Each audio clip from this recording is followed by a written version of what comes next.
Nouveau crash aérien maintenant, un Boeing 737 d'Ethiopian Airlines s'est abîmé en mer ce matin au large du Liban. Peu après son décollage de Beyrouth, il y avait 90 personnes à bord, dont la femme de l'ambassadeur de France. Les autorités excluent dans l'immédiat tout acte terroriste. Les conditions météorologiques étaient extrêmement mauvaises au moment de la catastrophe. Arnaud Comte. Le Boeing 737 s'est abîmé en mer à seulement 12 km des côtes libanaises, quelques minutes après son décollage. À bord du vol 409, 82 passagers, 8 membres d'équipage et pour l'heure, aucun survivant.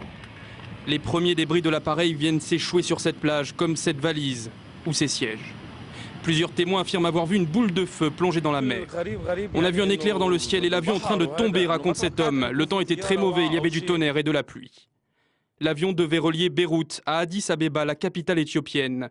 L'épouse de l'ambassadeur de France au Liban figurait sur la liste des passagers. Lors d'une conférence de presse, le président libanais a indiqué exclure pour l'instant la thèse d'un acte de sabotage.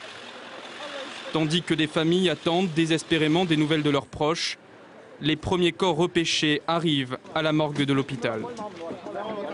Ethiopian Airlines, l'une des 3 plus importantes compagnies africaines, jouit d'une bonne réputation en matière de sécurité. Le dernier accident remonte à plus de 10 ans.